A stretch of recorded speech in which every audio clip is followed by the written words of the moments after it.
Have you ever given everything to a job that gave you nothing back?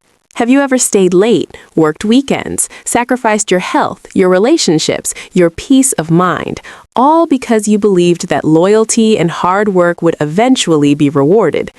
I did. For 8 years, I did. And let me tell you what I got in return. My name is Maya. I'm 34 years old, and on a cold Tuesday night in February at 3 a.m., I walked out of a job I had given everything to, and I never looked back. But before I tell you how I left, I need to tell you what I found, what I discovered that night that broke something inside me and woke something else up, something that had been sleeping for way too long. I was a senior systems analyst at Meridian Financial Technologies. If you've ever used a financial app to transfer money, pay bills, or check your accounts, there's a good chance my work touched your life. I built systems. I protected data.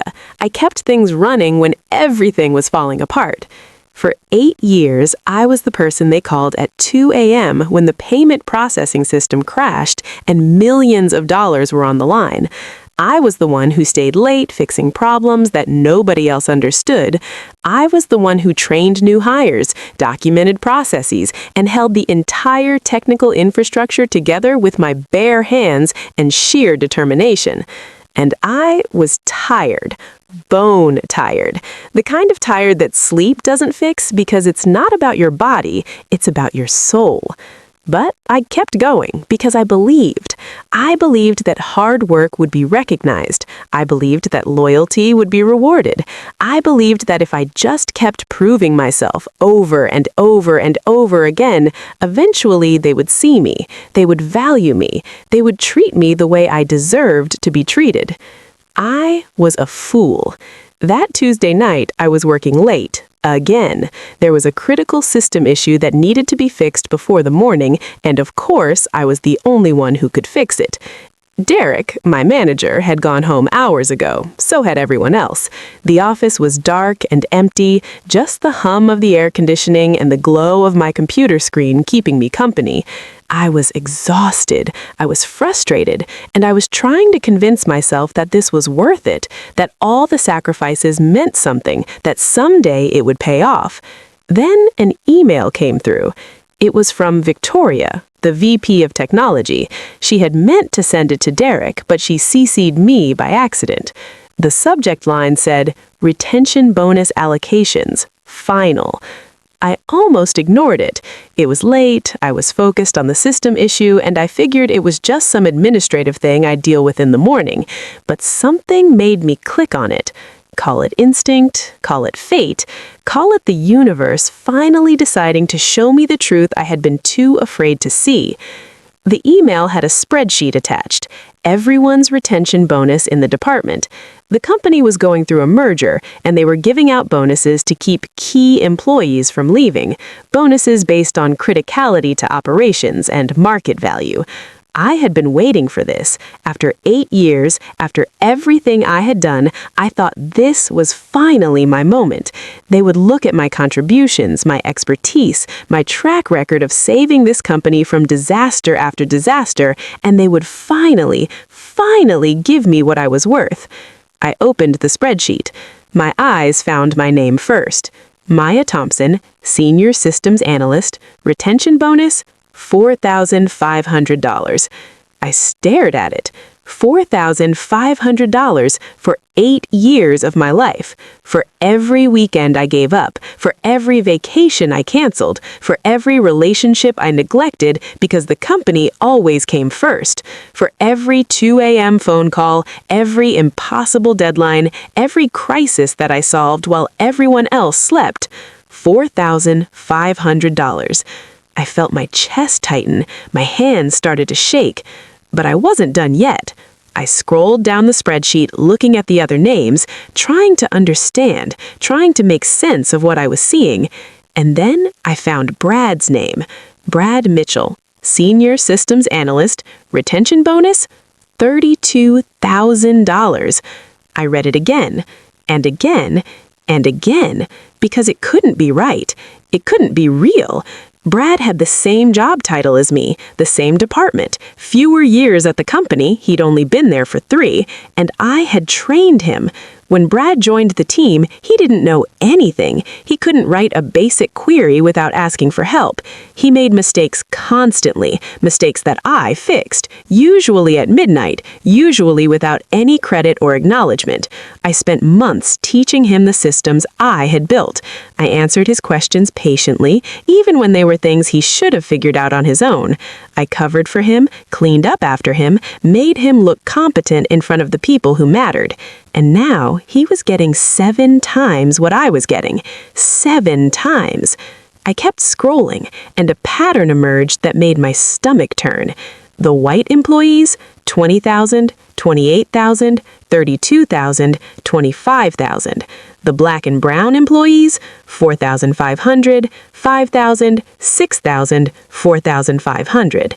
It wasn't hidden, it wasn't subtle, it was right there in black and white in a corporate spreadsheet that told me everything I needed to know about what this company really thought of me, what they thought of people who looked like me. I sat in the dark, the glow of that spreadsheet on my face, and I felt something crack inside me. All those years of being patient, being professional, keeping my head down, working twice as hard for half the recognition, telling myself that if I just kept going, kept proving myself, kept being undeniably excellent, the rewards would eventually come. It was a lie. It had always been a lie. They never intended to value me. They just intended to use me. And as long as I kept showing up, kept being loyal, kept accepting crumbs while people like Brad got the whole cake, they would keep doing exactly that. Something shifted in me that night. The hurt was still there. God, it hurt. But underneath it, something else was rising. Something cold and clear and absolutely certain. I was done. I looked around the empty office, the gray cubicles, the motivational posters about teamwork and excellence that suddenly seemed like cruel jokes, the coffee-stained carpet, the window overlooking the parking lot where I had parked my car thousands of times, coming to a job that never saw me as fully human. 8 years. 8 years of my life poured into this company, and this is what it was worth to them, $4,500. I thought about my mother, who had worked as a nurse for 30 years, who came home exhausted and still made sure I did my homework. She always told me that education and hard work would open doors. She believed it, I believed it, and I had done everything right. I got the scholarships, the degrees, the prestigious job. I worked twice as hard as everyone around me. I never was late. I never complained. I never made waves. And the door had opened just enough to let me in to do the work, but never enough to let me claim the rewards. I understood now, sitting in that dark office, that they had never planned to let me through. They wanted my labor, my expertise, my dedication, but not me, really. They wanted what I could give them without having to give anything back. And I had let them. For 8 years I had let them. But not anymore. I opened my email, created a new message. My hands were steady now. The shaking had stopped. The subject line, I resign. The body was short. 2 sentences, professional, ice cold. Please accept this as notification of my immediate resignation from Meridian Financial Technologies, effective now. I will not be serving a notice period. I read it once, twice. My finger hovered over send. Was I really going to do this? Walk away from 8 years at 3 a.m. over a spreadsheet? No, not over a spreadsheet. Over a lifetime. Over every time I was passed over for promotion. Over every idea of mine that was ignored until a white colleague repeated it. Over every time I was asked to train someone who would end up outranking me. Over every microaggression I swallowed. Every slight I pretended not to notice. Every moment I made myself smaller so everyone else could feel comfortable. I wasn't walking away from a spreadsheet. I was walking towards myself. I pressed send, the email disappeared, delivered, done. I sat there for a moment, my heart pounding, a strange mix of terror and freedom flooding through me. Then I stood up. I looked around the empty office one last time, and I started packing. It didn't take long. 8 years and everything personal fit in one small box. A photo of my parents, a plant I had somehow kept alive for 6 years, a coffee mug with a chipped handle that had been my grandmother's. That was it. That was all I was taking from this place. At 3:07 a.m., I walked out the front door of Meridian Financial Technologies. The February air was cold, biting at my face, my breath making clouds in the darkness. I didn't look back. I didn't hesitate. I just walked to my car, put the box in the back seat, and drove away. I had no idea what would happen next. No plan, no backup job, no safety net. But for the first time in years, I felt something I had almost forgotten to feel. I felt free.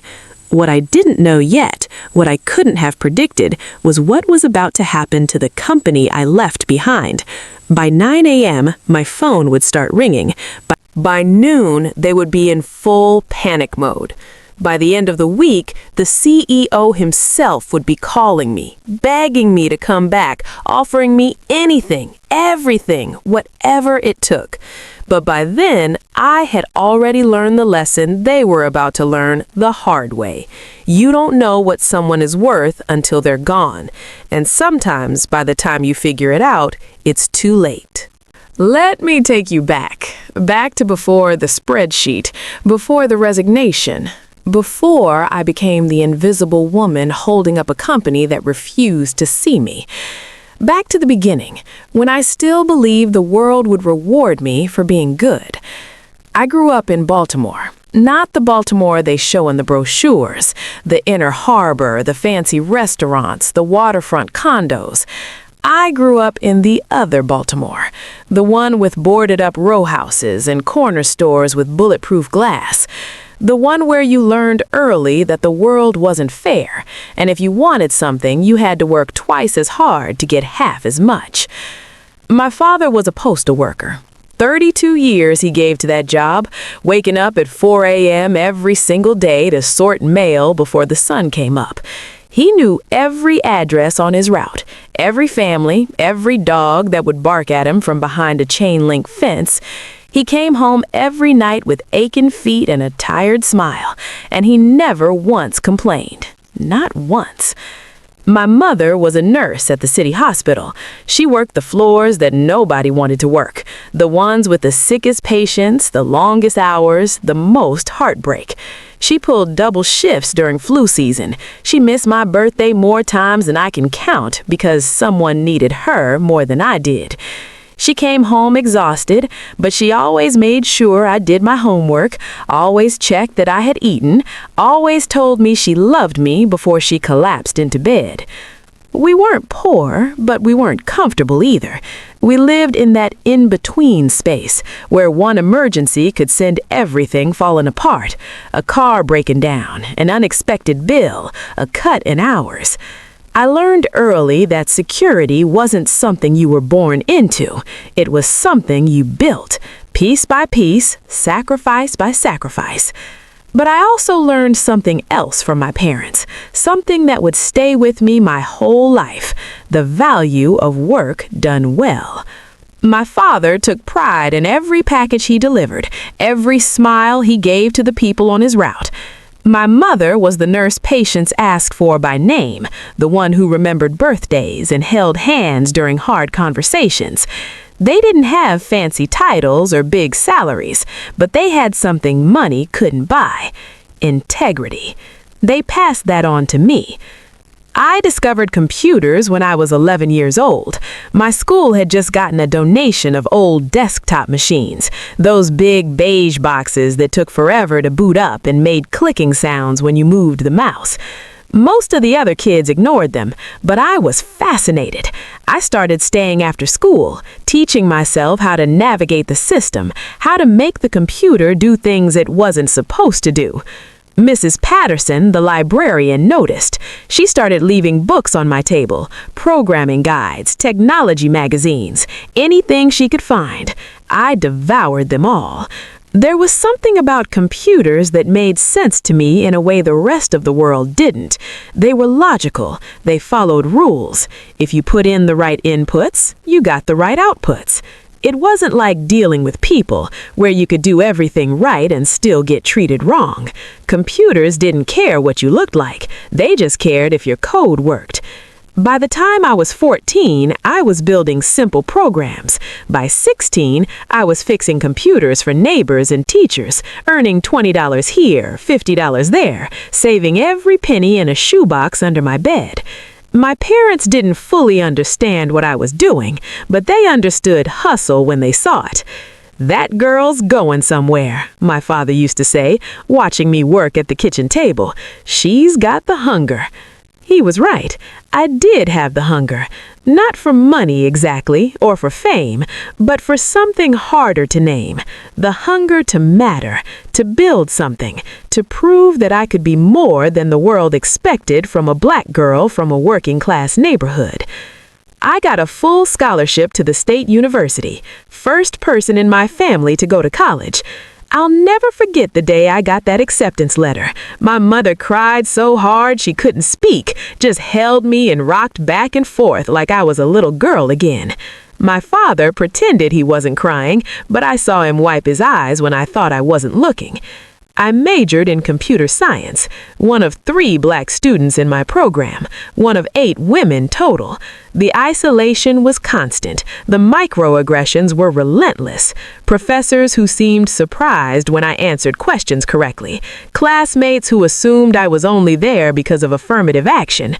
Group projects where I was ignored until the deadline approached, and suddenly everyone needed me to fix their code. I learned to keep my head down, to let my work speak for me, to be so undeniably good that they couldn't dismiss me, even when they wanted to. I graduated summa cum laude, top of my class, 3 job offers before I even walked across the stage. I remember calling my mother that day, telling her the news, hearing her cry again, happy tears this time, proud tears, the kind of tears that said every sacrifice had been worth it.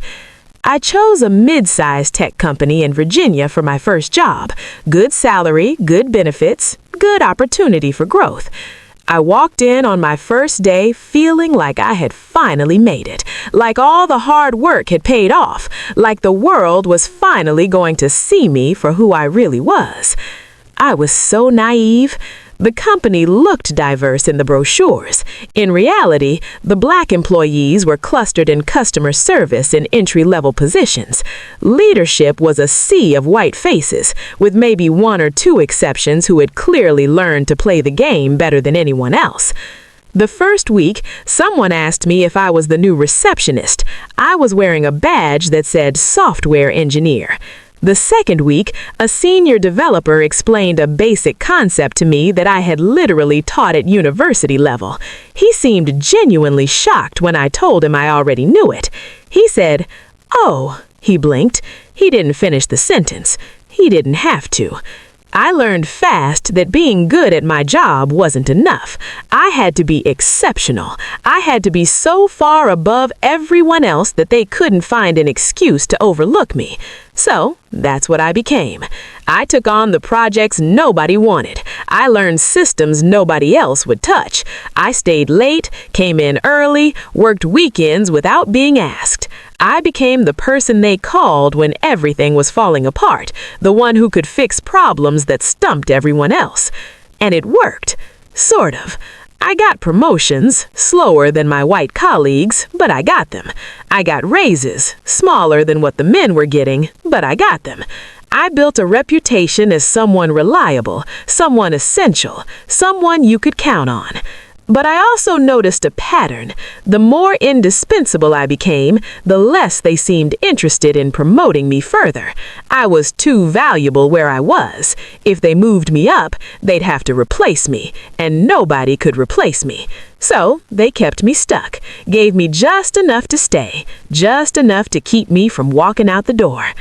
I told myself it was temporary. I told myself the next opportunity would be different. After 4 years, I left for a bigger company. After 3 years there, I left for an even bigger one. Each time I climbed a little higher. Each time I hit that invisible wall. But I kept believing. I kept thinking that somewhere out there was a company that would finally see me, finally value me, finally treat me the way I deserved. When I joined Meridian Financial Technologies 8 years ago, I thought I had finally found it. The interview process felt different, more rigorous, but more fair. My hiring manager was a black woman named Sandra, sharp, confident, the kind of person I wanted to become. The company website talked about diversity and inclusion like they actually meant it. I let myself hope. Sandra was gone within a year. Reorganization, they called it. Funny how the reorganization only seemed to affect employees of color. Her replacement was Derek, nervous, uncertain, completely dependent on the people below him to do his job. He relied on me for everything, but never advocated for me in return. The diverse faces on the website stayed the same, while the actual company grew wider and wider in the positions that mattered. But I stayed. I stayed because the work was interesting, because I had built systems from the ground up that I was genuinely proud of, because leaving meant starting all over again, and I was so tired of starting over. I told myself that if I just kept working, kept proving myself, the recognition would eventually come. So, I built the payment processing system that handled $2 billion in transactions every month. When the original system crashed 3 months after I joined, a disaster that could have destroyed the company, I worked for 72 hours straight, no sleep, no breaks, rebuilding it from scratch. Nobody else could have done it. Nobody else even understood what I was doing. Victoria, who wasn't even in my department at the time, somehow got a promotion out of that crisis. I got a gift card, $50 to a restaurant I'd never been to. I built the security protocols that protected customer data. When a potential breach was detected 2 years ago, it was me who identified the vulnerability and patched it before any information was compromised. The company put out a press release praising their robust security infrastructure. My name wasn't mentioned anywhere.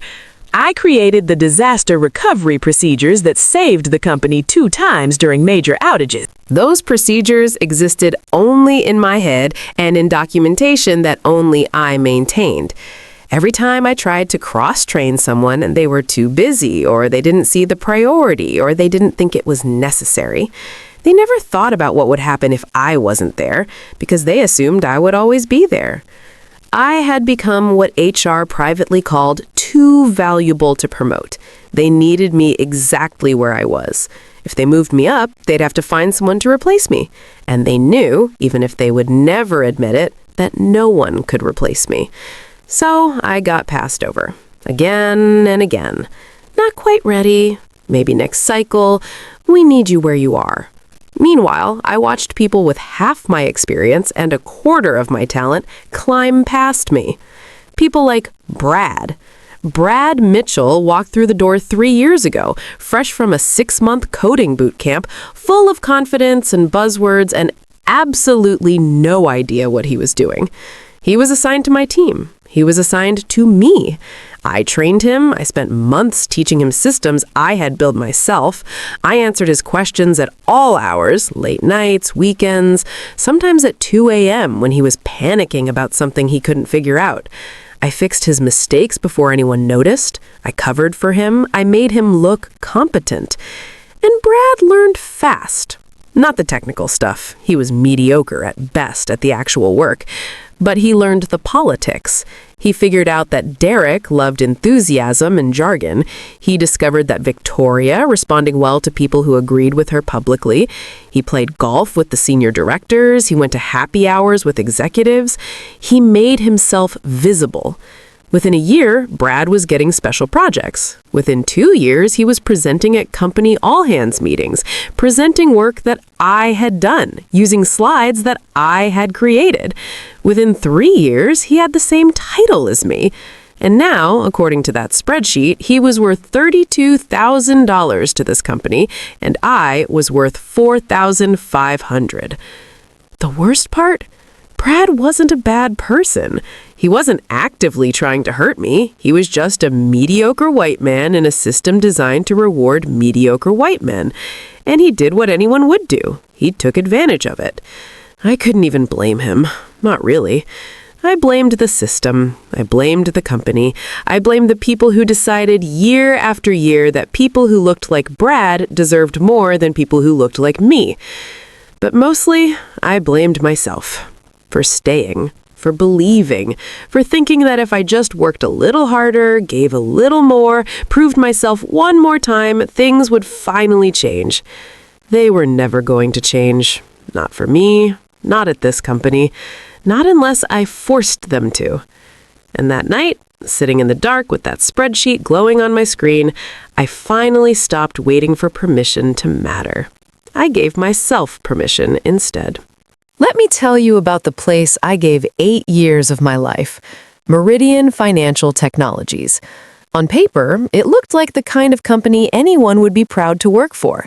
Sleek offices and a glass tower downtown, a website full of smiling, diverse faces and mission statements about innovation and integrity. Awards for being one of the best places to work in the region. Free snacks in the break room. Ping pong tables nobody ever used. All the trappings of a modern, progressive company that cared about its employees. But I learned a long time ago that what a company says and what a company does are two very different things. Behind the polished exterior, Meridian was like a lot of places I'd worked. Maybe worse, because they were so good at pretending to be better. The culture was toxic, but it was a quiet toxicity. The kind that smiles at you in meetings and then stabs you in the back during performance reviews. The kind that celebrates diversity in press releases and then passes over every Black employee when promotion time comes around. The kind that says, "We're like a family here," and then treats you like the family member everyone tolerates but nobody actually respects. I used to joke with the other Black employees, there weren't many of us, especially in technical roles, that Meridian stood for merit is rarely demonstrated in actual numbers. We laughed because it was either laugh or cry, and we had already done enough crying. Let me tell you about the people who ran my world at that company. The ones who decided what I was worth. The ones who held my career in their hands and squeezed just hard enough to keep me in place without ever letting me rise. First, there was Derek, my manager, the man who was supposed to advocate for me, fight for my promotions, make sure my contributions were recognized. Derek was a nervous white man in his mid-40s who had somehow failed upward into a position of authority he was completely unqualified for. He didn't understand the technical work our team did. Not really. He could nod along in meetings and repeat buzzwords he'd heard from other people, but if you asked him to actually explain how our systems worked, he would stammer and change the subject. Derek's entire management strategy was to avoid conflict and hope problems solved themselves. When they didn't solve themselves, he called me. Every single time. "Maya, we have an issue with the payment system." That was Derek's way of saying he had no idea what was wrong and needed me to fix it. "Maya, can you take a look at this before the executive meeting?" That was Derek's way of saying he didn't understand the report he was supposed to present and needed me to explain it to him. "Maya, I need you to stay late tonight." That was Derek's way of saying there was a crisis and I was the only one who could handle it. I did everything for Derek. I made him look competent in front of his bosses. I wrote his reports. I prepared his presentations. I answered questions he couldn't answer in meetings by pretending to add context when really I was saving him from humiliation. And in return, Derek gave me nothing. When I asked for promotions, he said he would look into it. When I asked for raises, he said the budget was tight. When I asked for opportunities to lead projects, he said he would keep me in mind. He never fought for me, never pushed back when decisions were made that overlooked my contributions, never once stood up in a room and said, "Maya deserves this." I used to think Derek was just weak, that he meant well but didn't have the spine to advocate for anyone. But eventually I realized it was simpler than that. Derek didn't advocate for me because it wasn't in his interest. As long as I stayed where I was, doing the work that made him look good, his life was easy. If I got promoted, he'd lose his safety net. So he kept me stuck. Not out of malice, but out of self-preservation. And that was almost worse. Then there was Victoria Chen, VP of Technology, my boss's boss. The woman who controlled the department budget, approved promotions, and set the tone for everything that happened in our corner of the company. Victoria was smart, I'll give her that. She was ambitious, political, and ruthlessly focused on her own advancement. She had climbed the corporate ladder with a combination of genuine talent and a willingness to step on anyone who got in her way. She was the kind of person who could smile at you in a meeting while she was already planning how to take credit for your work. She had a pattern. She would identify the most valuable people in her organization, the ones who actually made things happen, and she would make sure to keep them close. Not to promote them, not to develop them, but to use them. I was one of her favorites. She praised me in private, told me I was essential, said the department couldn't function without me. But when time came to actually reward that essentialness, suddenly there were budget constraints, suddenly the timing wasn't right, suddenly there was always a reason why someone else got the promotion, the bonus, the recognition. She took credit for everything. The payment system I rebuilt from scratch, Victoria presented it to the board as a team success, somehow positioning herself as the visionary leader who had guided the project. The security protocols I designed, Victoria's name was on the press release. The disaster recovery procedures I created, Victoria mentioned them in her annual self-review as evidence of her strategic planning. I was her ghost, the invisible labor that made her look like a star, and she was never, ever going to let me step out of the shadows, because if I did, people might start to realize who was really doing the work. And then there was Brad Mitchell, the golden boy, the fair-haired prince of the department who had somehow become my equal in title while being my inferior in every way that actually mattered. Brad was 31 years old, white, conventionally handsome in that generic corporate way, and absolutely convinced of his own brilliance, despite all evidence to the contrary. He had come to Meridian 3 years ago from a 6-month coding boot camp, not a computer science degree, not years of experience, just a boot camp and a lot of confidence. And he had been assigned to me. I remember the first time I met him. He walked into my office with a big smile and a firm handshake and said, "I've heard you're the person who knows everything around here. I hope you don't mind me picking your brain." I didn't mind. I never minded helping new people. That's what good teammates did. I spent months training Brad, teaching him systems I had built myself, walking him through processes that I had documented in meticulous detail, answering his questions at all hours, and there were a lot of questions because Brad didn't know as much as he thought he did. His code was sloppy. His logic was flawed. He made the kind of basic mistakes that told me his boot camp had taught him to code, but not how to think. But I fixed his mistakes, quietly, without making a big deal of it. I covered for him when he missed deadlines. I cleaned up his messes before anyone noticed. I did what I always did. I made everyone around me look better than they actually were. Brad learned fast, just not the things I was teaching him. He learned that Derek responded well to enthusiasm and buzzwords. He learned that Victoria liked people who agreed with her publicly and loudly. He learned that the senior directors liked to golf, so he started golfing. He learned that happy hours with executives were more valuable than late nights fixing code. Brad made himself visible in all the ways that mattered to the people who made decisions. He spoke up in meetings, even when he had nothing valuable to say. He volunteered for high-profile projects, even when he didn't have the skills to complete them, because he knew I would be there to bail him out. He positioned himself as a rising star, while I did the actual work that kept the lights on. Within a year, Brad was getting special assignments. Within 2 years, he was presenting at company all-hands meetings, presenting my work, using my research, taking credit for things I had built. And nobody ever questioned it, because Brad looked like what leadership expected a successful person to look like. Within 3 years, Brad had the same title as me, Senior Systems Analyst. Same level on the org chart, same department, same supposed value to the company. But that spreadsheet told a different story. Brad's retention bonus, $32,000. My retention bonus, $4,500. 7 times. He was worth 7 times what I was worth, even though I trained him, even though I built the systems he couldn't function without, even though I was the one they called at 2 a.m. when everything was falling apart, not him.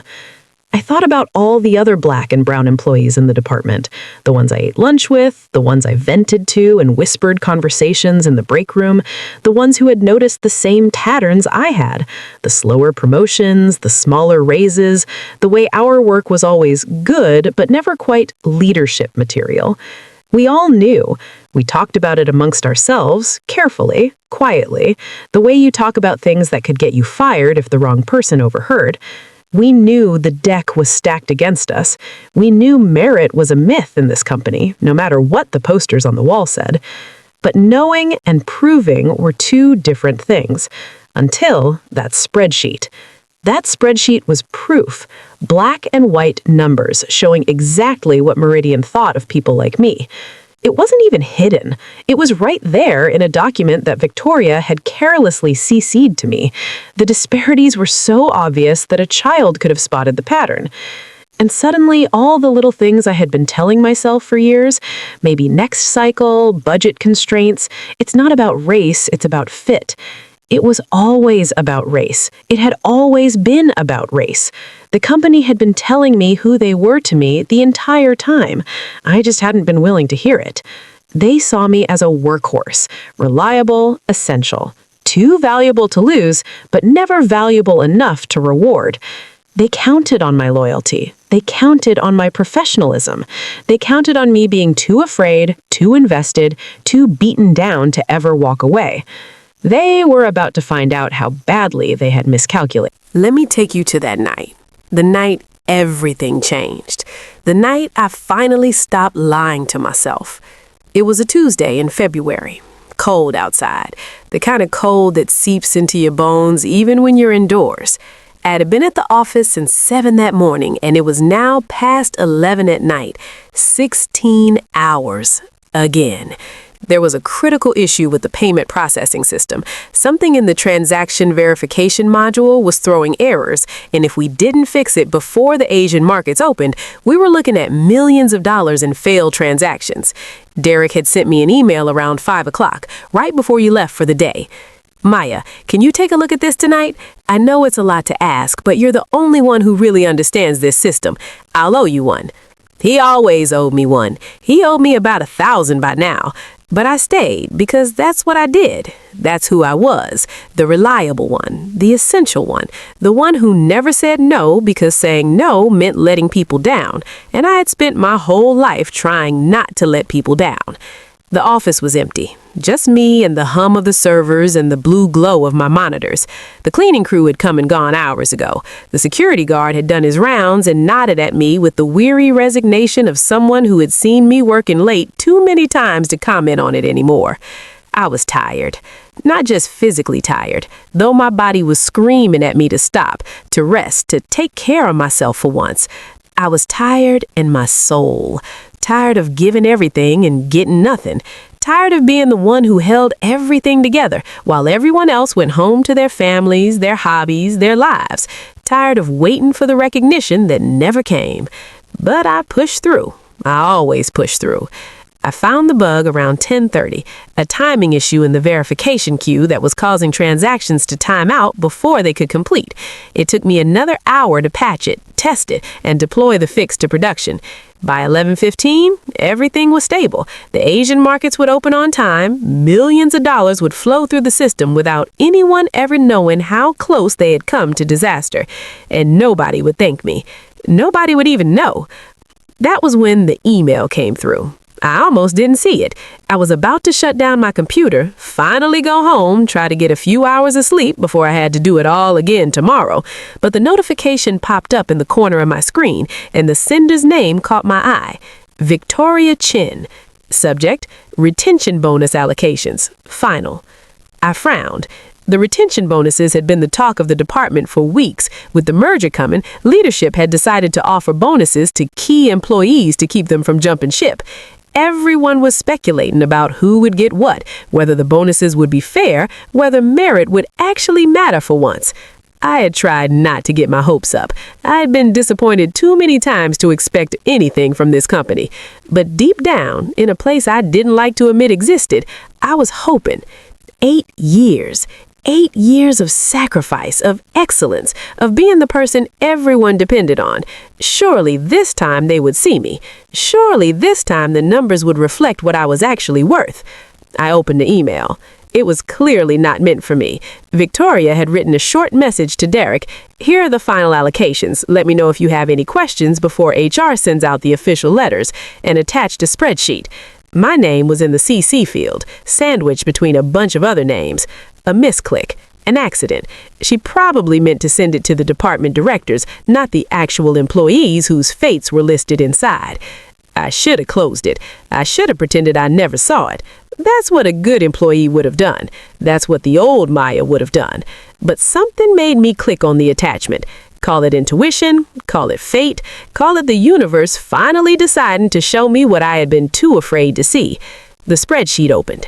Rows and rows of names, job titles, years of service, and in the far right column, the numbers that would tell me exactly what this company thought I was worth. I found my name first. Maya Thompson, Senior Systems Analyst, years of service, 8. Retention bonus, $4,500. I stared at it. The numbers sat there on my screen, glowing in the darkness, mocking me. $4,500. I did the math in my head. That was less than 2 weeks of my salary. That was what I spent on groceries in 4 months. That was the price of the used laptop I had bought for my niece's birthday last year. $4,500 for 8 years of my life, for every weekend I had sacrificed, for every vacation I had canceled, for every relationship that had withered because I was always at the office, always on call, always prioritizing a company that apparently thought I was worth less than a decent used car. My hands started to shake, but I wasn't done yet. Some masochistic part of me made me keep scrolling. I needed to see, I needed to know, I needed to understand where I stood. And then I found Brad's name. Brad Mitchell, Senior Systems Analyst, years of service, 3, retention bonus, $32,000. I read it 3 times, 4 times, 5 times. The numbers didn't change. Brad, the man I trained, the man whose code I had fixed countless times, the man who couldn't solve a basic system issue without calling me for help, the man who spent more time golfing with executives than actually doing his job. He was getting 7 times what I was getting. 7 times. Same job title, same department, 3 years to my 8, and he was worth $32,000, and I was worth $4,500. I felt something crack inside my chest. Not my heart. My heart had been cracked for a long time, chipped away at by 1,000 small cuts over the years. This was something deeper, something structural, the foundation I had built my entire career on, the belief that hard work would be rewarded, that excellence would be recognized, that if I just kept my head down and kept delivering, eventually the system would see me. That foundation collapsed. I kept scrolling, and the pattern became undeniable. Jennifer Walsh, white, $28,000. Michael Torres, Latino, $6,000. David Chin, Asian, $18,000. Aisha Johnson, black, $5,000. Robert Bradley, white, $25,000. Keisha Williams, black, $4,500, the same as me. The white employees were clustered at the top, 20,000, 25,000, 28,000, 32,000. The black employees were clustered at the bottom, 4,500, 5,000, 6,000. It wasn't subtle. It wasn't hidden. It was right there in black and white in a corporate document that laid bare exactly what Meridian Financial Technologies thought of people like me. I sat in the dark, the glow of that spreadsheet reflecting off my face, and I felt everything I had believed start to crumble. All those years of being patient, being professional, playing by the rules, swallowing the microaggressions, pretending not to notice when my ideas were stolen, my contributions overlooked, my humanity dismissed. I had told myself it would pay off. I had told myself the system would eventually recognize me. I had told myself if I just worked a little harder, stayed a little later, proved myself one more time, things would change. But things were never going to change. Not for me. Not at this company. The system wasn't broken. The system was working exactly as designed, and the design had never included me. I thought about my mother, all those double shifts she worked, all those nights she came home so tired she could barely speak. She always told me that education and hard work would open doors that had been closed to her generation. She believed it with her whole heart. She sacrificed everything so I could have a chance. And I did everything right. I got the scholarships, the degrees, the prestigious job. I worked twice as hard as everyone around me. I was patient. I was professional. I followed every rule. And this is what I got. $4,500, a slap in the face disguised as a retention bonus. I thought about all the times I stayed late while Brad went home early, all the weekends I worked while he was on the golf course, all the emergencies I handled while he was at happy hour with the executives. I thought about the payment system I rebuilt from scratch, the one that processed $2 billion in transactions every month. I thought about the security breach I had prevented, saving the company from a scandal that could have destroyed them. And I thought about the 72 hours I had spent awake rebuilding a crashed system, saving the company millions of dollars, only to receive a $50 gift card while Victoria got a promotion. They knew what I was worth. They had always known. They just didn't care. I closed the spreadsheet. I sat very still in the darkness for a long time, the building silent around me, and the weight of 8 years pressing down on my shoulders. And somewhere in that silence, something shifted. The hurt was still there. God, it hurt so much I could barely breathe. But underneath the hurt, something else was rising. Something cold, something clear, something that had been sleeping for too long. I was done. I was done being patient, done being professional, done waiting for a reward that was never coming, done giving my loyalty to a company that saw me as nothing more than a tool to be used and discarded. I was done being invisible. It was time for them to see exactly what they had been taken for granted, and by the time they realized it, it would be far too late. For a long time, I just sat there. The spreadsheet was closed, but the numbers were burned into my brain. $32,000, $4,500. 7 times. 7 times less valuable. That's what they thought of me. The office was silent, the kind of deep, heavy silence that only exists in empty buildings late at night. No phones ringing, no keyboards clicking, no voices drifting over cubicle walls. Just me and the hum of the air conditioning and the soft glow of my computer screen. And the rage. The rage was building slowly, like water heating in a pot. Not the explosive kind of anger that makes you yell or throw things. This was different. This was cold. This was calculating. This was the kind of anger that clarifies everything, burns away all the confusion and doubt and second guessing until only one thing remains: the truth. I had been a fool. For 8 years, I had been a fool. I had given this company everything: my time, my energy, my expertise, my health, my relationships, my peace of mind. I had sacrificed things I could never get back, told myself it was an investment, believed that someday the return would come, and they had taken it all, gladly, greedily, without a second thought. They had taken everything I offered and then told me I was worth $4,500. I thought about what my options were, what a reasonable, professional person would do in this situation. I could file a complaint with HR. I almost laughed out loud at that thought. HR wasn't there to protect employees. HR was there to protect the company.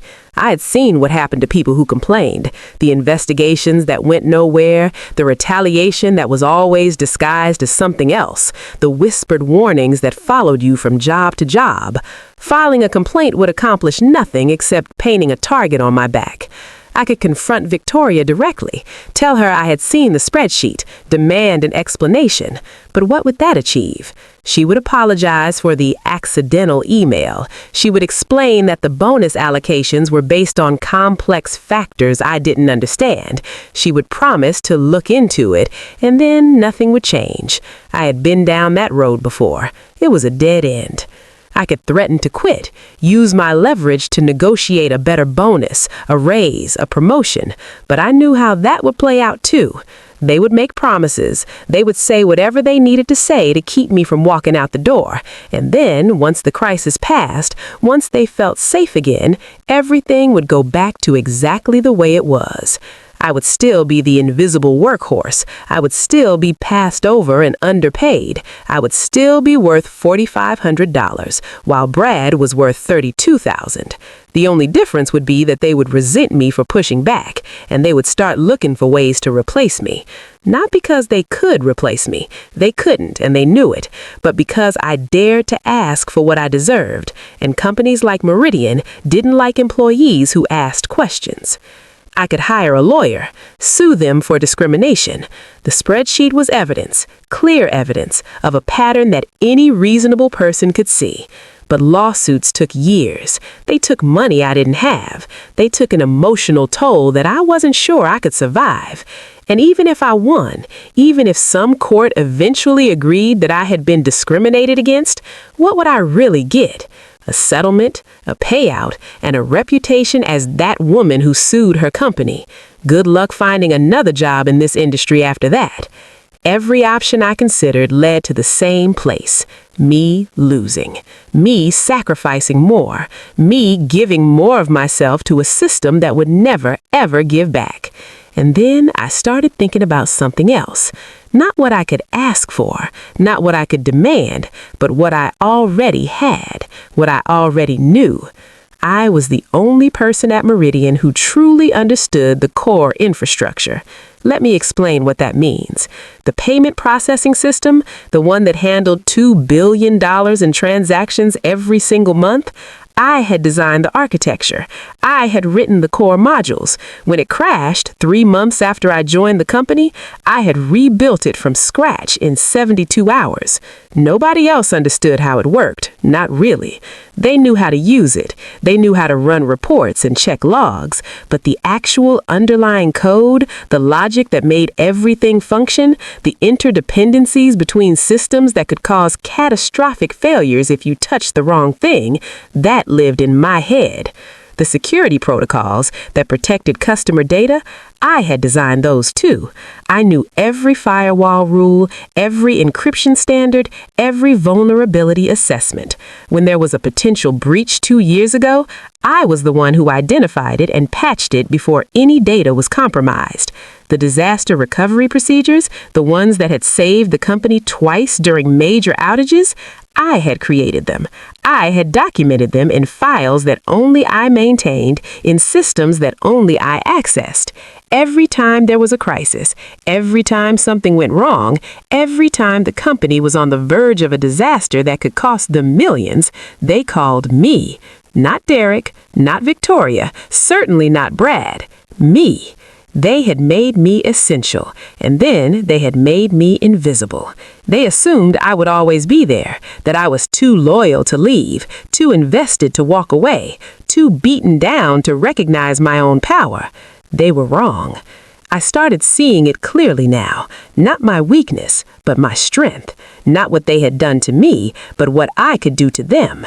If I walked out tonight, there was no one who could keep things running, no one who understood the systems the way I did, no one who could fix the emergencies that inevitably arose. The knowledge I carried wasn't documented anywhere, except in files I maintained myself, files that I could take with me when I left. I wasn't going to steal anything proprietary. I wasn't going to sabotage anything. I wasn't even going to delete my my documentation, too professional for that, too ethical, too aware that the people who would suffer most from sabotage were my fellow employees, not the executives who deserved it. But I was also not going to help them. I wasn't going to give 2 weeks' notice so they could drain my brain before I left. I wasn't going to train a replacement. I wasn't going to leave behind a detailed transition plan that would make their lives easy. I was simply going to walk away, immediately, completely, without warning, and let them deal with the consequences. The thought was terrifying and exhilarating. I had never done anything like this. I had spent my entire career being the responsible one, the reliable one, the one who always did the right thing even when it cost me. Walking out without notice went against everything I had been taught, everything I believed about professionalism and integrity. But what had professionalism gotten me? $4,500. What had integrity gotten me? 72-hour work weeks and a gift card. What had doing the right thing gotten me? Watching Brad get 7 times my bonus for doing a fraction of my work. I had been playing by rules that were designed to keep me in my place, and I was done. I looked at the clock in the corner of my screen. 2:47 a.m. Almost everyone I knew was asleep right now. Normal people living normal lives, getting normal amounts of rest. And here I was, sitting in an empty office building after fixing yet another crisis, about to make the biggest decision of my life. I opened my email, created a new message.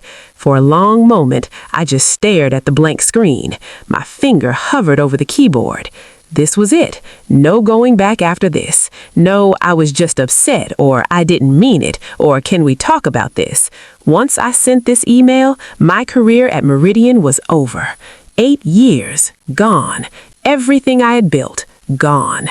But then I thought, what had I really built here? A reputation for being reliable? They didn't value reliability. A track record of excellence? They didn't reward excellence. A network of relationships? Every relationship I had at this company was transactional. People needed me when things went wrong and forgot I existed when things were fine. I hadn't built anything here. Not really. I had just given and given and given, while they took and took and took. It was time to stop giving. I started typing. Subject, effective immediately, resignation. The body of the email was short. 2 sentences, no emotion, just cold professional finality. Please accept this as notification of my immediate resignation from Meridian Financial Technologies, effective now. I will not be serving a notice period. I read it once, twice, 3 times. I thought about my parents, about all the sacrifices they had made so I could have opportunities they never had. I thought about my mother's voice telling me that hard work would open doors. I thought about my father's pride when I got my first corporate job, how he had called everyone he knew to tell them his daughter was going to be somebody. I wasn't betraying them. I wasn't throwing away everything they had sacrificed for. I was honoring them by finally refusing to accept less than I deserved, by finally standing up for myself the way they had always stood up for me, by finally believing that I was worth more than $4,500. I pressed send. The email disappeared from my screen. Delivered. The words sat there for a moment, and then the notification faded. It was done. I sat very still, my heart pounding, waiting to feel regret, waiting to feel panic, waiting for the weight of what I had just done to crush me. Instead, I felt something I hadn't felt in years. Light. Like a chain I hadn't even realized I was wearing had suddenly fallen away. I stood up from my desk. My legs were shaky, but my mind was clear. Clearer than it had been in a long time. I looked around the office. My cubicle, the photos on my desk, the plant I had kept alive for 6 years, the coffee mug with the chipped handle that had belonged to my grandmother. 8 years of my life in this little gray box. I pulled out my bag and started packing. It didn't take long. The photo of my parents went in first, then the plant, then the mug, a few personal items from my drawers, some notebooks filled with ideas that would never be implemented here. Everything fit in one small box. I took one last look at my computer screen. The systems were all stable. The crisis I had spent hours fixing was resolved. Everything was running smoothly. Perfectly because of me. And in a few hours, when the morning shift arrived, they would find an empty desk and an email that would throw this entire company into chaos. I didn't smile. I didn't feel triumphant. I just felt ready. At 3:07 a.m., I walked out the front door of Meridian Financial Technologies for the last time. The February air hit my face like a slap, cold and sharp and alive. I stood on the sidewalk for a moment, breathing it in. Above me, the building loomed dark and silent, full of systems that would break without me, full of problems that would multiply without me, full of people who had no idea what they had just lost. I didn't look back. I walked to my car, put the box in the back seat, and drove away into the night. I had no idea what would happen next. No backup plan, no safety net, no guarantee that I hadn't just destroyed my career. But for the first time in 8 years, I was free. And I was about to find out exactly how much I was worth to a company that had thought they could pay me $4,500 and keep me forever. I didn't sleep that night. I drove home through the empty streets, the city dark and quiet around me, and I sat in my apartment until the sun came up, waiting. Not for regret, that never came. I was waiting to see what would happen next. I had turned off my phone, not silenced it, turned it off completely. I needed silence. I needed space. I needed to process what I had just done without the distraction of notifications and voicemails and desperate attempts to pull me back. At 6:30 a.m., I finally turned it back on. Within seconds, it started buzzing, and it didn't stop.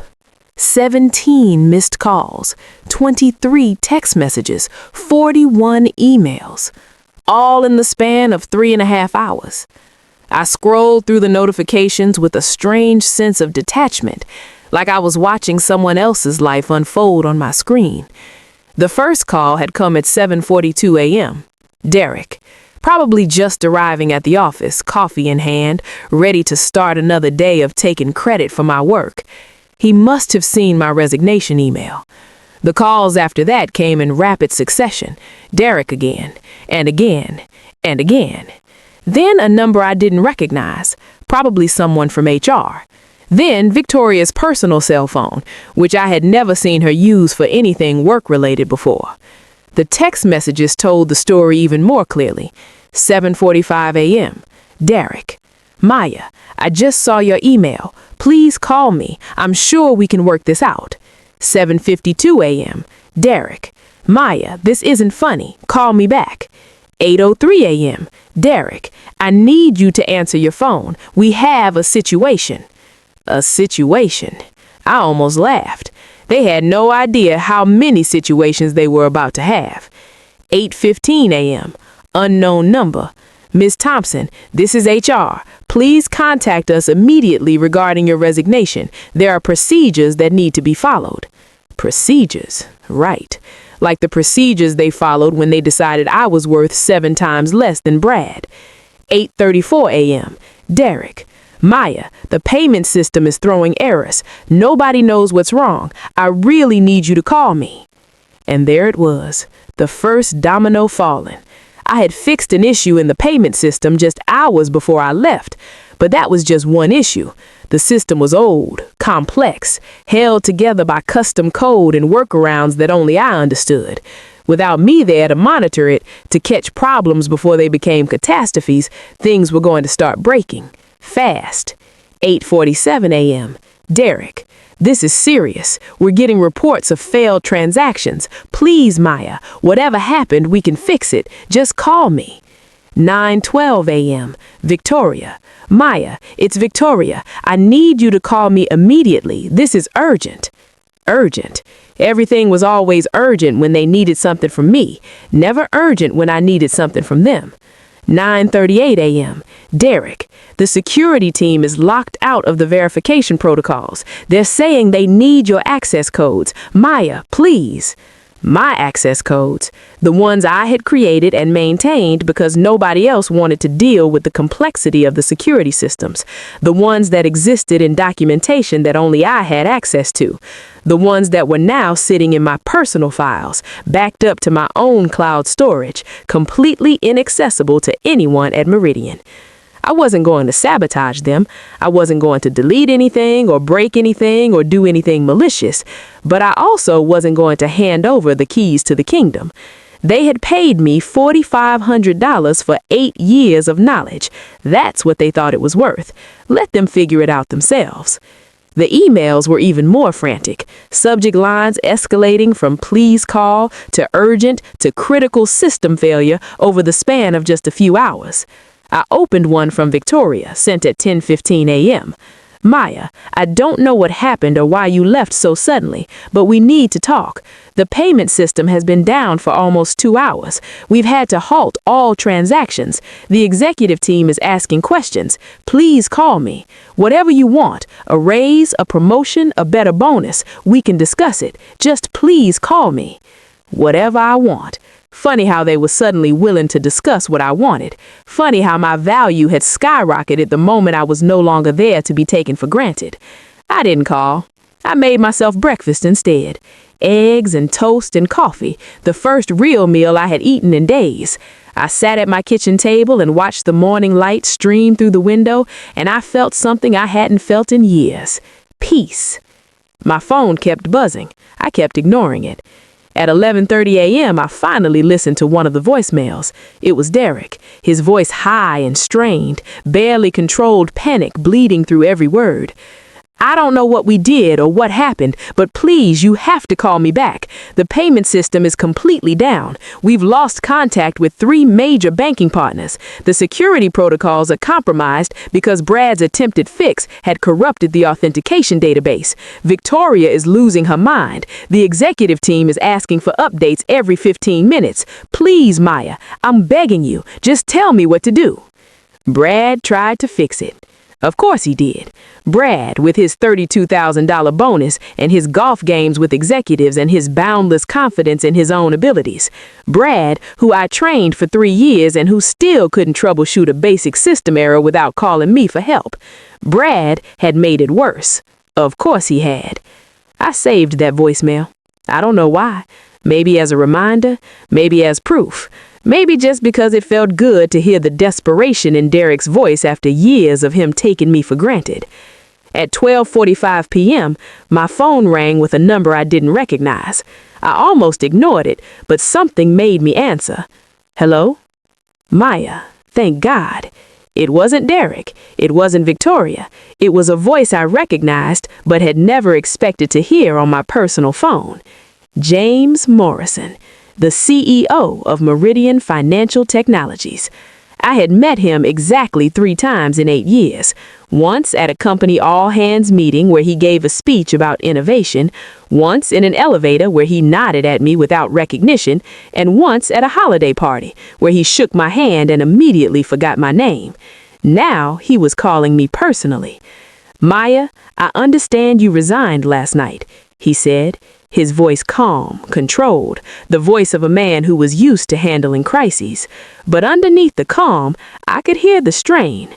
I want you to know that whatever led to this decision, we value you deeply, and we want to make this right. Do you? I said. It wasn't a question. Absolutely. I've been briefed on the situation, and I have to be honest with you. We're in trouble. Serious trouble. The systems you built, the knowledge you have, we need it. We need you. You've needed me for 8 years.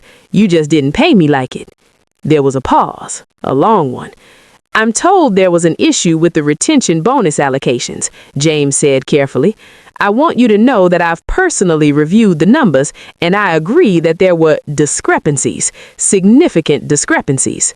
I've already ordered a full audit of the process. Discrepancies, I repeated.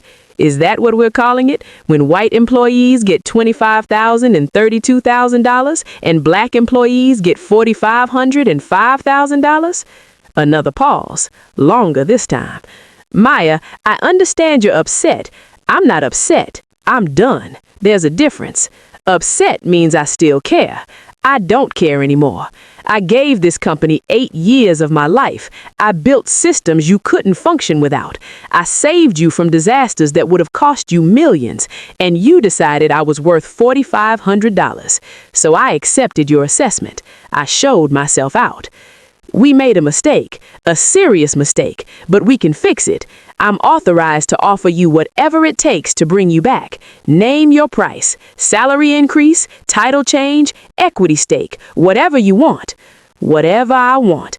It was almost funny. For 8 years, I had wanted so little. Recognition, respect, fair compensation, basic human dignity. And they had refused over and over in 1,000 small ways that added up to one devastating message. You don't matter. Now, suddenly, I could have whatever I wanted because they were desperate, because they were losing money, because the systems were crashing and nobody knew how to fix them, and the executives were panicking, and the board was asking questions. They didn't value me. They valued what I could do for them. The moment I stopped doing it, they realized they were nothing without me. Mr. Morrison, do you know how long I've worked at Meridian? I believe it's been several years. 8 years, 2 months, and 17 days. Do you know how many promotions I've been given in that time? Silence. Once. One promotion in 8 years, from junior analyst to senior analyst. The same title Brad Mitchell has after 3 years. Brad, who I trained. Brad, who calls me at midnight because he can't figure out error messages I could solve in my sleep. Brad, who got a $32,000 retention bonus while I got $4,500. The issue with Brad's bonus was not an accident. It was a pattern that's been going on as long as I've worked here. A pattern that says people who look like me are worth less than people who look like Brad. You didn't make a mistake, Mr. Morrison. You made a choice. You just didn't expect me to make one too. The silence on the other end of the line was deafening. I'm not coming back, I said. Not for a raise, not for a promotion, not for equity, not for anything. You had 8 years to show me I mattered. You showed me exactly What you thought I was worth, and now you get to live with the consequences. Maya, please. Goodbye, Mr. Morrison. I hung up, and then I turned off my phone again. For the next 3 days, I stayed off the grid. No emails, no calls, no social media. I cleaned my apartment. I read books I had been meaning to read for years. I slept, really slept, deep and dreamless, without an alarm, without anxiety, without the constant low-level dread that had been my companion for so long, I had forgotten what it felt like to live without it. I let them stew. On the 4th day, I finally checked my email. The news from Meridian was catastrophic. The payment processing system had been down for 37 hours before they managed to bring it back online, partially. They had hired emergency consultants at $500 an hour who had spent 2 days just trying to understand the architecture I had built. $47 million in transactions had been stuck in limbo. 3 major banking partners had threatened to terminate their contracts. The security protocols were still compromised because Brad's attempted fix had corrupted the authentication database. A full recovery was estimated to take 2 weeks. The cost, in consultant fees, lost transactions, damaged relationships, and emergency patches, was already over $3 million. And it was climbing. $3 million. Because they thought I was worth $4,500. The irony was almost too perfect. There were more voicemails from Derek, each one more desperate than the last. There were emails from Victoria oscillating between pleading and threatening. There was even a formal letter from HR offering me a severance package if I would agree to a brief transition period. Corporate speak for, please come back and save us and we'll throw money at you to make you forget how badly we treated you. I deleted them all. I wasn't going back, not for any amount of money. Because this was never really about money. It was about respect. It was about dignity. It was about being seen as a whole human being instead of a resource to be exploited. They had shown me who they were. They had shown me what they thought of me, and no amount of desperate phone calls or generous offers could undo that truth. I had walked out at 3 a.m. with nothing but a box of personal items and my own hard-won knowledge. And in doing so, I had cost them more than they had ever been willing to pay me. That wasn't revenge. That was just math. The math they should have done a long time ago when they decided that Maya Thompson was worth $4,500 and Brad Mitchell was worth $32,000. They were learning now, the hard way. And I was finally free to find out what I was really worth to someone who would actually pay it. Within a week of walking out that door, my life changed in ways I never could have predicted. I had expected to spend months job hunting. I had expected to struggle, to worry, to wonder if I had made a terrible mistake. I had braced myself for the hard part, the gap in income, the uncertainty, the fear of starting over at 34 in an industry that wasn't always kind to people who looked like me. But that's not what happened. What happened was that my phone started ringing with calls I actually wanted to answer. See, the tech world is smaller than people think, and word travels fast.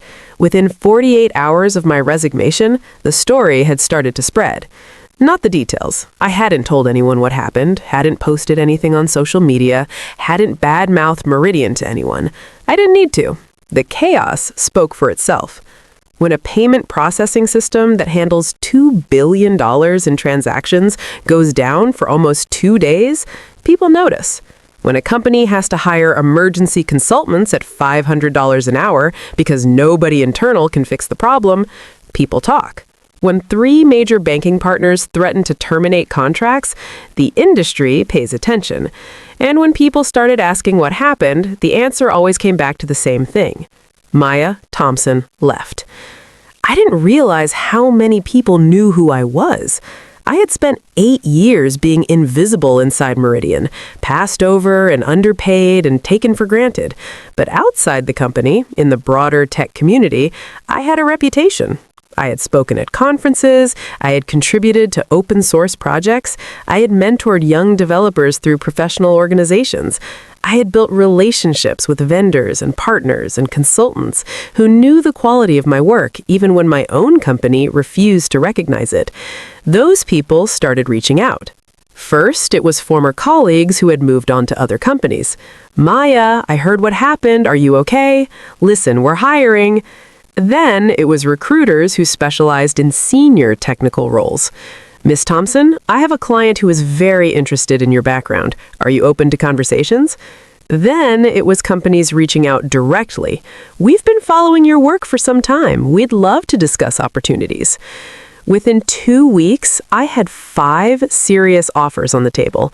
Not entry-level positions, not lateral moves, real opportunities with real money and real respect. I took my time. I asked questions I had never felt empowered to ask before. What's your company culture really like? How do you handle compensation equity? What does the leadership team look like? How do you support employees of color? Some companies stumbled over those questions. Some gave polished answers that felt rehearsed and hollow. But one company, Nexus Financial Systems, gave me answers that felt real. The CEO was a Black woman named Patricia Wells, who had built the company from scratch after facing her own experiences with corporate discrimination. The leadership team was genuinely diverse. The compensation structure was transparent. Everyone at the same level knew what everyone else was making. And they weren't just saying the right things. They were doing them. Patricia and I had a 2-hour conversation that felt less like a job interview and more like a meeting of minds. She understood my story without me having to explain it. She had lived her own version of it, and she was building a company specifically designed to be different. I'm not going to promise you it's perfect, Patricia said near the end of our conversation. No company is. But I will promise you this. You will never have to wonder what you're worth here. You will never be invisible, and you will never be paid less than a Brad. I laughed at that. A real laugh. The first one in weeks. She had clearly heard the story. Everyone had heard some version of it by now. I accepted the offer the next day. The salary was 60% higher than what I had been making at Meridian. The title was Director of Systems Architecture, 2 full levels above my old position. There was a signing bonus of $50,000, equity in the company, full benefits, and something that money couldn't buy: respect.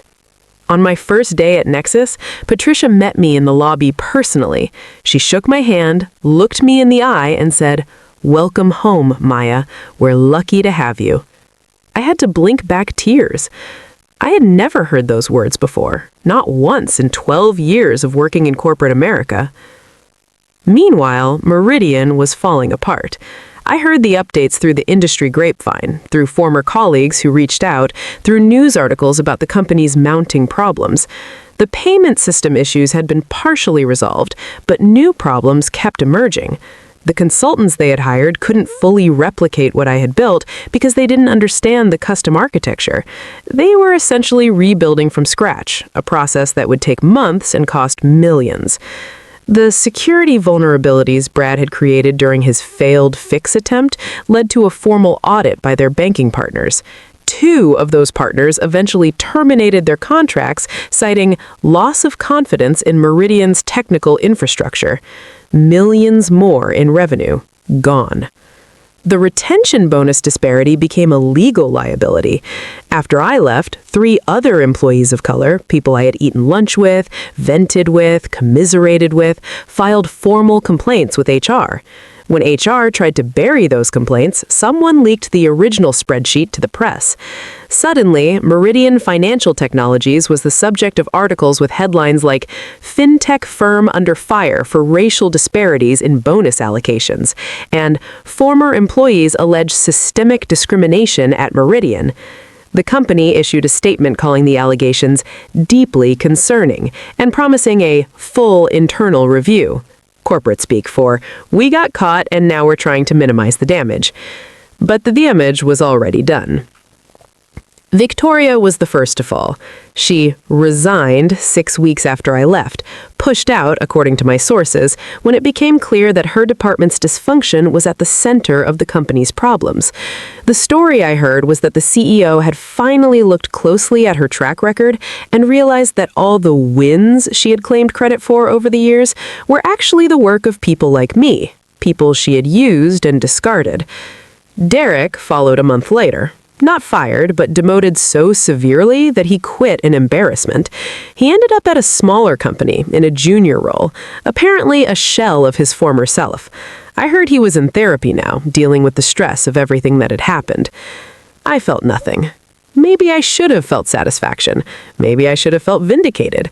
But mostly, I just felt tired of caring about people who had never cared about me. And Brad's fall was the most spectacular of all. Without me there to fix his mistakes, without my quiet interventions saving him from his own incompetence, Brad was exposed. His code broke, his projects failed, his confident presentations turned into embarrassing displays of ignorance when people started asking follow-up questions he couldn't answer. He was put on a performance improvement plan within 6 months of my departure. 3 months later, he was gone. I heard he was working at a startup now, one of those companies that burns through VC money and employees at an equal pace. Apparently, he was already struggling there. Some people never learn. The industry didn't forget either. Meridian's reputation took a hit that would take years to repair. Senior engineers started leaving, not wanting to be associated with a company known for discrimination and incompetence. Hiring became difficult. The best candidates, especially candidates of color, avoided them entirely. They had spent years building a culture that undervalued people like me.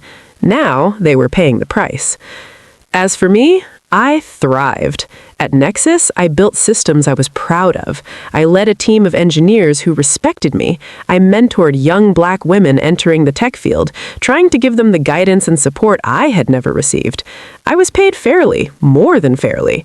For the first time in my career, I didn't have to fight for every dollar, didn't have to justify my existence, didn't have to prove myself over and over again that I deserved to be in the room. I started speaking more openly about my experiences. I gave talks at conferences about the hidden costs of corporate discrimination, not just for the employees who suffer, but for the companies that practice it. I wrote articles about what it was like to be a Black woman in tech, about the microaggressions and the pay gaps and the constant exhaustion of being undervalued. My story resonated.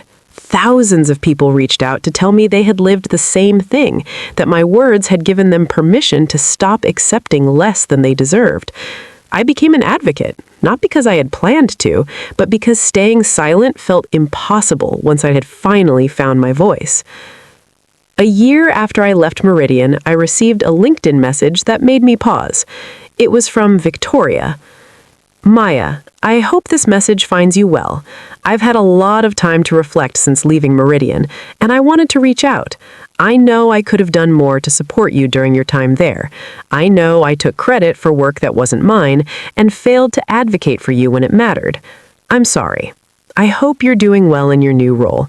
You deserve all the success coming your way. Victoria. I read it 3 times. Part of me wanted to believe she meant it.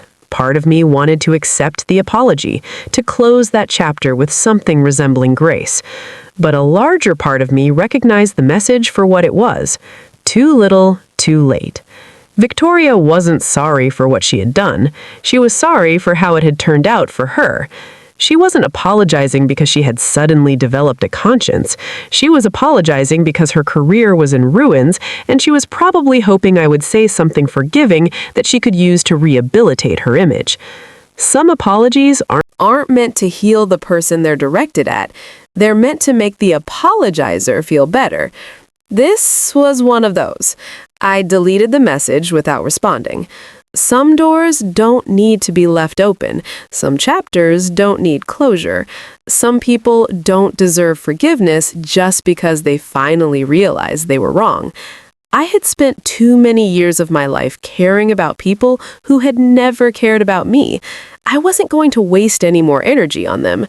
Instead, I focused on the life I was building, the career I had finally found, the respect I had finally earned, the future that was finally fully mine. My mother called me a few months into my new job. She had seen one of my articles online, something I had written about wage disparities in the tech industry, and she wanted to tell me how proud she was. "Baby," she said, and I could hear the tears in her voice. "You did what I always dreamed of doing. You stood up for yourself. You walked away from something that was hurting you. You didn't let them make you small." I cried too. I thought about all the years she had worked double shifts, coming home exhausted, never complaining. I thought about the times she had swallowed her own frustration because she couldn't afford to lose her job, couldn't afford to make waves, couldn't afford to be seen as difficult. She had survived the system. I had finally learned to fight it. "I'm proud of you too, Mama," I said. "You taught me how to work hard. Now I'm learning how to work smart, learning to know when to walk away." "That's the hardest lesson," she said quietly. "Knowing when the fight isn't worth it anymore. Knowing you deserve better than what they're giving you." I thought about that conversation for a long time afterward. She was right. Walking away had been the hardest thing I had ever done. It had felt like divvying up, like admitting defeat, like letting them win. But it wasn't defeat. It was victory, the most important victory of my life. I had finally stopped letting a company define my worth. I had stopped waiting for people who would never see me to suddenly open their eyes. I had stopped hoping that if I just worked a little harder, sacrificed a little more, proved myself one more time, things would finally change. Things weren't going to change. Not there. Not for me. So I had changed things myself. I had walked out at 3 a.m. with nothing but a box of personal items and the knowledge in my head. I had left behind a company that crumbled without me, and I had built a new life, a better life, on my own terms. That was the real resolution. Not revenge, not vindication, not watching Meridian burn, though I won't pretend I didn't find some satisfaction in that. The real resolution was internal. It was the moment I stopped believing that I had to earn respect and started demanding it. The moment I stopped accepting crumbs and started requiring the whole meal. The moment I finally understood that my worth wasn't determined by what a company was willing to pay me. My worth was determined by me, and I was worth so much more than $4,500. If you've made it this far, I want to talk to you directly. Not about Meridian, not about Victoria or Derek or Brad, not about spreadsheets or retention bonuses or payment systems. I want to talk about you. Because I know you're out there. I know there are thousands of you listening to this story and recognizing pieces of your own life in it. The late nights that nobody thanks you for, the ideas that get ignored until someone else repeats them, the promotions that go to people less qualified, the raises that never quite match what the market says you're worth, the feeling of being essential but invisible, the exhaustion of working twice as hard for half the recognition. I know that feeling. I lived it for 12 years across 3 different companies. And for most of that time, I told myself the same lies that you're probably telling yourself right now. It'll get better. They'll notice eventually. If I just keep my head down and do good work, the rewards will come. I can't afford to rock the boat. Maybe it's not really about race. Maybe it's just the industry. Maybe it's just this company. Maybe it's just bad luck. Let me tell you something I wish someone had told me years ago. Those are lies. Not lies you're telling deliberately. Lies the system teaches you to believe so you'll keep playing a game you can never win. The system wants you to be patient. The system wants you to be grateful for crumbs. The system wants you to believe that if you just work a little harder, sacrifice a little more, prove yourself one more time, things will change. But here's the truth they don't want you to understand. The system isn't broken. The system is working exactly as designed, and the design was never meant to reward people like us. I'm not saying hard work doesn't matter. It does. I'm not saying excellence is pointless. It's not.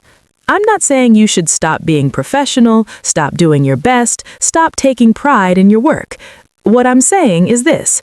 Hard work and excellence are necessary, but they're not sufficient. Not in a world where Brad can golf his way to a $32,000 bonus while you're getting $4,500 for holding the entire infrastructure together. Not in a world where visibility matters more than value. Not in a world where some people start the race halfway to the finish line while others have to sprint just to reach the starting point. You can't outwork discrimination.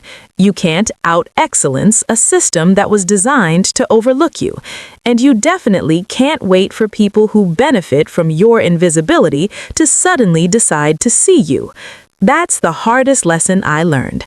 Harder than any technical skill. Harder than any corporate politics. Harder than walking out of a job at 3 a.m. with no backup plan and no safety net. I had to stop waiting for permission to matter. I had to give myself permission instead. For 8 years at Meridian, I waited. I hoped. I believed. I told myself that my time would come, that my contributions would be recognized, that eventually, someone would look at everything I had built and say Maya deserves more. But that day never came, and it was never going to come. Not because I wasn't good enough. I was more than good enough. I was exceptional. I had the receipts to prove it, literally, in the form of systems worth millions of dollars that only I knew how to maintain. The day never came because the people in power had no incentive to make it come. As long as I kept showing up, kept solving problems, kept being reliable and patient and professional, they had everything they needed. They had my labor without having to pay it properly. They had my expertise without having to acknowledge it publicly. They had me, all of me, for a fraction of what I was worth. And the longer I stayed, the more they assumed I would never leave. That was the trap. The trap of being too valuable to promote. The trap of being essential but invisible. The trap of believing that loyalty would eventually be rewarded, when really it was just being exploited. I walked out at 3 a.m. because I finally understood that staying was costing me more than leaving ever could. I wasn't just losing money by accepting that $4,500 bonus, I was losing myself. Every day I stayed was another day I accepted their definition of my worth. Every year I waited was another year I told myself I wasn't ready to demand more. Every time I swallowed a microaggression, smiled through a slight, let someone else take credit for my work, I was teaching them that it was okay to treat me that way. I was teaching myself that I didn't deserve better. Walking out wasn't easy. It was terrifying. I lay awake that first night wondering if I had just destroyed my career. I second-guessed myself 100 times in those first few weeks, wondering if I had been too hasty, too emotional, too proud to take the practical path. But here's what I know now. With a year of distance and a new career that has given me everything Meridian refused to, walking out was the best decision I ever made. Not because of what happened to Meridian afterward, though I won't pretend the karma wasn't satisfying. Not because I got a better job with better pay and a better title, though I did, and I'm grateful for it every single day. The real reason walking out was the best decision I ever made is because of what it did to me, to my sense of self, to my understanding of my own power.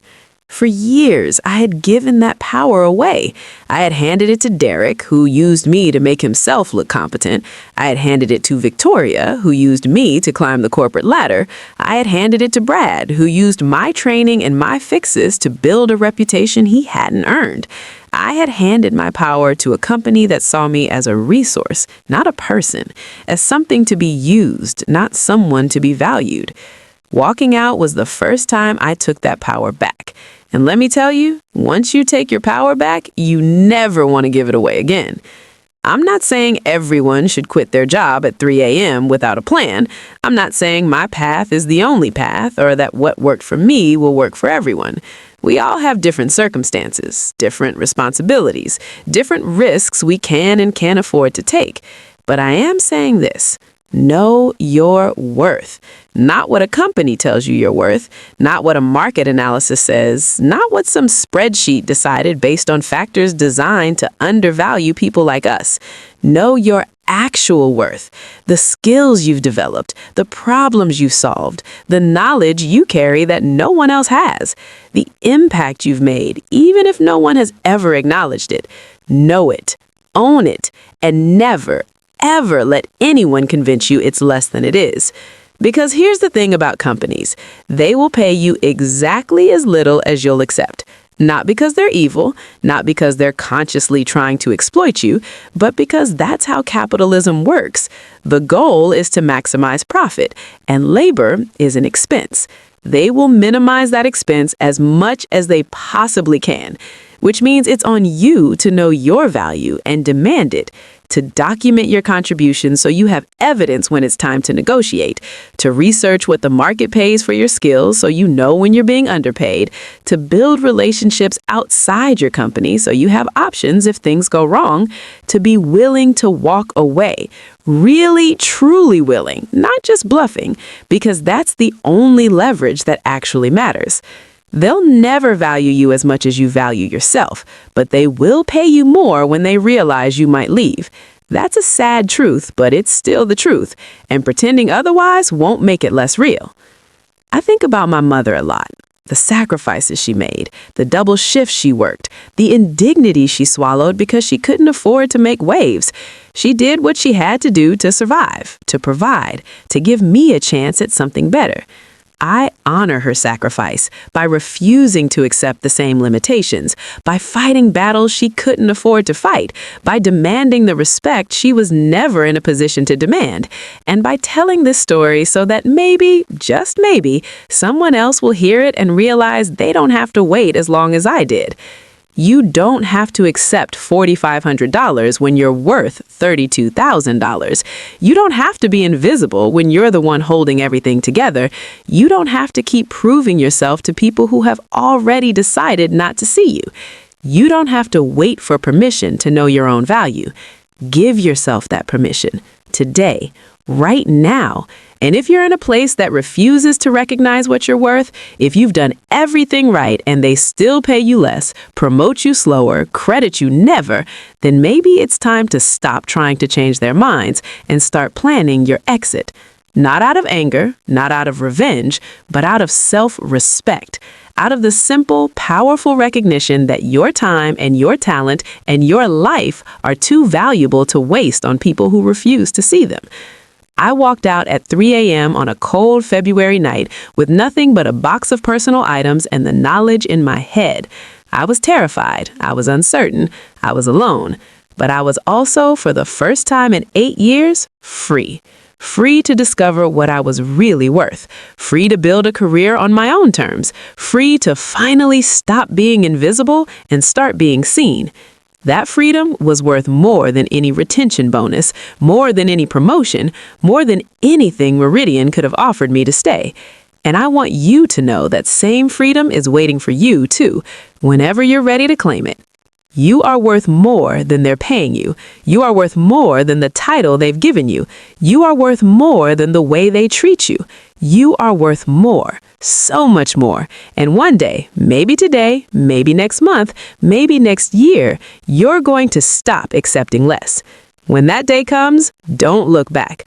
Walk out the door, head held high, and go find the people who will pay you what you're actually worth.